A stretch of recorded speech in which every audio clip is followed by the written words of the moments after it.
নমস্কার, Rishibani institute of Vedic অ্যাস্ট্রোলজির পক্ষ থেকে স্বাগত জানাই আজকের জ্যোতিষ আলোচনায়। আমি শান্তনু আপনাদের সঙ্গে। আলোচ্য বিষয় কিন্তু আজকে বিশুদ্ধ জ্যোতিষ নয়। আজকে আমরা আলোচনা করব রুদ্রাক্ষ সম্পর্কিত, এবং আজকের এই সিরিজে আমরা আলোচনা করব এমন একটি রুদ্রাক্ষ যেটি মাল্টিপারপাস। আমরা আলোচনা করব ছয়মুখী রুদ্রাক্ষ নিয়ে। আমাদের এই ছয়মুখী রুদ্রাক্ষ এটি কিন্তু ভগবান কার্তিকেয়কে নির্দেশ করে। আমরা সকলেই জানি ভগবান শ্রী কার্তিকের 6টি মাথার কথা, এবং কেন তার 6টি মাথা এটিও কিন্তু আমরা প্রায় প্রত্যেকেই জানি। তারকাসুর নামে একজন অসুর, তিনি অত্যন্ত শক্তিশালী হয়ে ওঠেন এবং তিনি বর প্রাপ্ত হন যে কেবলমাত্র 7 দিন বয়স্ক একটি শিশু তাকে হত্যা করতে পারবে। এবং এই 7 দিন বয়স্ক কোনো শিশুর পক্ষে তারকাসুরের মতন ভয়ঙ্কর অসুরকে হত্যা করা এটা তো অসম্ভব প্রায়। এই অবস্থায় আরও একটি সমস্যা দেবতাদের সামনে উপস্থিত হয়। এই সময় দেবতারা তাদের সন্তান উৎপাদন ক্ষমতা লুপ্ত হয়ে পড়েন। তারা বহু চেষ্টার পরেও, বছরের পর বছর চেষ্টা করেও তারা কিন্তু সন্তান উৎপাদন করতে পারেন না। তখন তারা ভগবান শিব মহাদেব তার শরণাপন্ন হন। শিব তখন শুক্রস্খলনে রাজি হন, কিন্তু তিনি বলেন, আমি যে শুক্রস্খলন করব, এই শুক্র ধারণ করবে কে? এই শুক্র ধারণ করবার জন্য তো মহান তেজ, মহান শক্তি দরকার। তখন অগ্নিদেব তিনি বলেন, আমার যে শিখা, আমার যে তেজ, আমার যে শিখা, বন্যী শিখা, সেই শিখায় আমি আপনার শুক্র ধারণ করব। তখন মহাদেব শুক্র স্খলন করেন এবং অগ্নিদেব তার শিখায় সেই শুক্র ধারণ করে সঞ্চয় করেন। এরপরে এই স্খলিত শুক্র তাকে কোনো গর্ভে স্থাপন করতে হবে।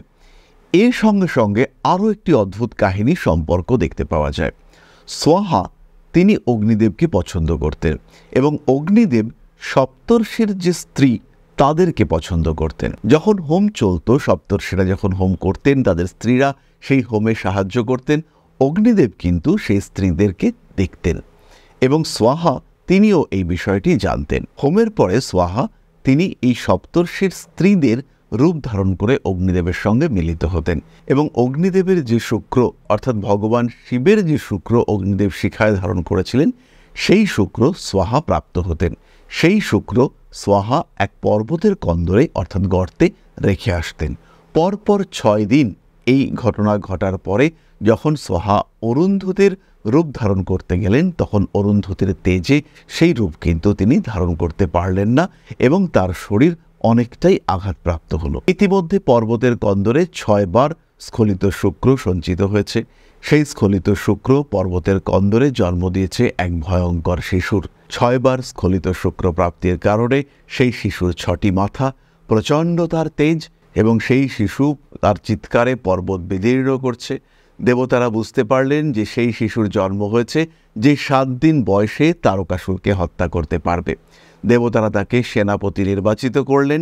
তারকাসুরের সঙ্গে সংগ্রামে সেই শিশু তারকাসুরকে বধ করলেন, এবং সেই সরানন শিশু তিনি হলেন কার্তিকেয় বা স্কন্দদেব। এবং এই যে 6 মুখের রুদ্রাক্ষ, এটি যে প্রচণ্ড তেজি, প্রচণ্ড ক্ষমতাশালী, তাতে কিন্তু কোনো রকম কোনো সংশয় নেই।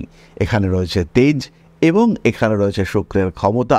তাই এই রুদ্রাক্ষ আমরা শুক্র এবং মঙ্গলের প্রতিকার হিসেবে ব্যবহার করব। শরীরে দীর্ঘদিন ধরে রোগ দানা বেঁধে রয়েছে, ব্যথা যন্ত্রণায় পা ফেলা যাচ্ছে না মাটিতে, এই অবস্থায় একটি 6 মুখী রুদ্রাক্ষের ধারণ আপনাকে অনেকটাই রিলিফ দিতে পারে। 6 মুখী রুদ্রাক্ষ যখন আমরা ধারণ করব, অবশ্যই চেষ্টা করব নেপাল অরিজিনের রুদ্রাক্ষ ধারণ করবার। বীজ মন্ত্র উচ্চারণ করে আমরা এই রুদ্রাক্ষকে এনার্জাইজ করব। এই বীজ মন্ত্র হলো ওম রেম হোম নমঃ।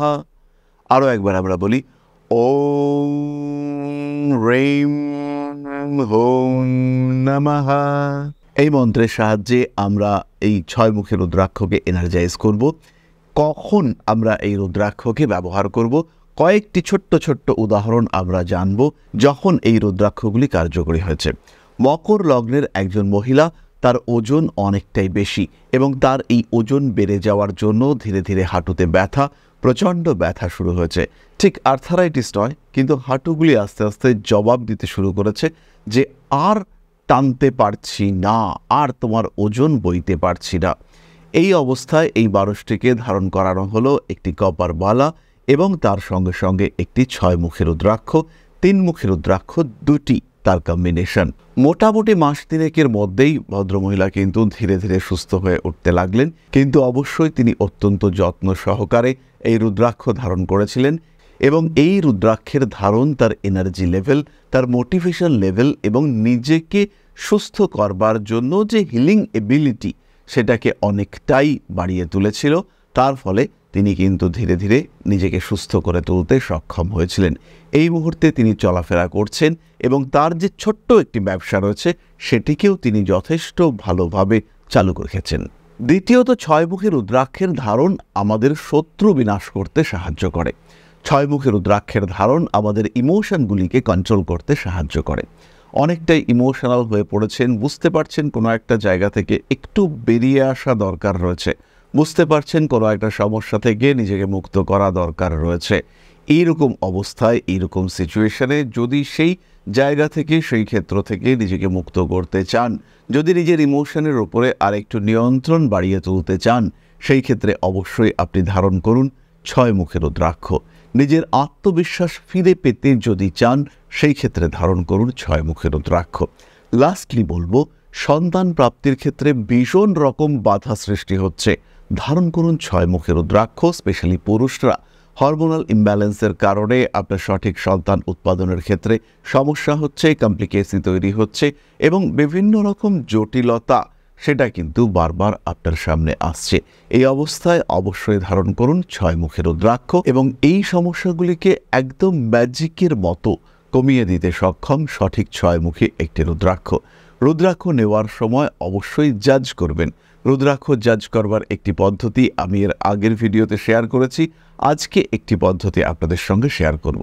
রুদ্রাক্ষ যদি আসল হয়ে থাকে, সেই ক্ষেত্রে সেই রুদ্রাক্ষকে তামার কোনো প্লেটের ওপরে রাখলে, তামার কয়েন হতে পারে, তামার প্লেট হতে পারে, সেই তামার প্লেটের ওপরে রুদ্রাক্ষটিকে রাখলে পরে যে ম্যাগনেটিক ফিল্ডের ক্রিয়েশন হয়, সেই ফিল্ডে কিন্তু রুদ্রাক্ষটি মুভ করতে শুরু করে, রুদ্রাক্ষটি ধীরে ধীরে ঘুরতে শুরু করে।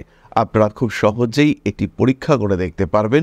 এই রুদ্রাক্ষ ঘোরা, এটি কিন্তু রুদ্রাক্ষটির মধ্যে যে শক্তি আছে, এনার্জি আছে, তার ইন্ডিকেশন। লাস্টলি আমরা বলবো, যাদের কাজের মধ্যে পরিশ্রম রয়েছে, যাদের পেশা, যাদের নেশায় পরিশ্রম রয়েছে, খাটতে হচ্ছে, প্রত্যেকটি মানুষের ধারণ করা উচিত ছয়মুখী রুদ্রাক্ষ। এবং এই ছয়মুখী রুদ্রাক্ষের ধারণ আপনার যে লেবার, পরিশ্রম, সেই পরিশ্রম করবার ক্ষমতাকে বাড়িয়ে তুলবে, পরিশ্রমের যে রেজাল্ট তাকেও বাড়িয়ে তুলবে। ফলে আলটিমেটলি জীবনে অগ্রগতি সেটা অনেকটাই স্মুথ হতে দেখতে পাওয়া যাবে। জীবন হয়ে উঠবে অনেক সহজ, অনেক সরল, অনেক শান্তিময়। তাহলে আজকের ভিডিওটি আমরা আর দীর্ঘায়িত করব না। সবাই সুস্থ থাকুন, ভালো থাকুন। মা শ্রী আদিশক্তির আশীর্বাদে আপনাদের জীবন আরও আরও আরও সুন্দর, আরও সচ্ছল, আরও সমৃদ্ধ হয়ে উঠুক।